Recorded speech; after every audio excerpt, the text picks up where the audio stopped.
चला आता शिकूया आपण प्रश्न क्रमांक 13. पुढील विधाने वाचून योग्य पर्याय निवडा. अ विधान आहे 29, 31 या जोडमूळ संख्या आहेत. ब विधान आहे 29, 31 या सहमूळ संख्या आहेत. आणि क विधान आहे 29, 31 या मूळ संख्या आहेत.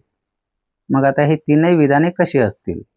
पर्याय नंबर 1, अ, ब व क अचूक आहेत. हे तीनही विधाने अचूक आहेत म्हणजे बरोबर आहेत. की पर्याय नंबर 2, फक्त अ आणि क अचूक आहे.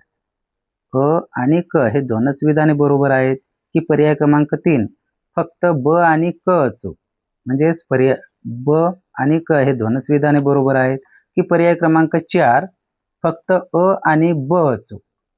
म्हणजेच अ आणि ब हे दोन विधाने फक्त बरोबर आहेत का, असे पर्यायात विचारलेले आहे.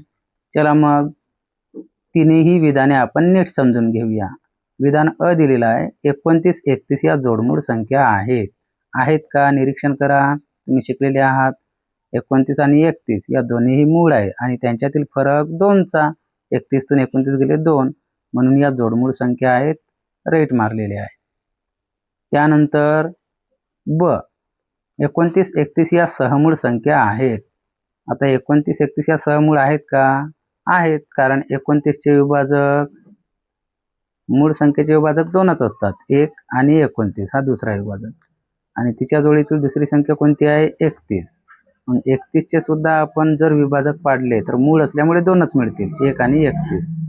मग या दोन्ही संख्यांचे 2-2च विभाजक आहेत. त्यांच्यातला सामायिक विभाजक कोणता आहे? 1. मग जर दोन्ही संख्यांच्या विभाजकामध्ये 1 हा एकच सामायिक विभाजक मिळत असेल तर त्यांना सहमूळ संख्या म्हणतात. म्हणून 29, 31 या सहमूळ संख्या आहेत. राईट केलेली आहे. त्यानंतर क 29, 31 या मूळ संख्या आहे. हा सुद्धा विधान बरोबर आहे, कारण 29 आणि 31 तुम्ही 1 ते 100 पर्यंतच्या जर संख्या मूळ संख्या पाठ केल्या असाल तर या दोन्हीही मूळ आहेत, हे तुम्ही शिकलेले आहात. म्हणजे या दोन्हीही मूळ संख्या आहेत. यावरून आपल्याला तीनही विधाने हे अचूक दिसत आहेत, बरोबर दिसत आहेत. मग अ, ब आणि क हे तीनही विधाने अचूक आहेत. हे कोणत्या पर्यायात दिसत आहेत?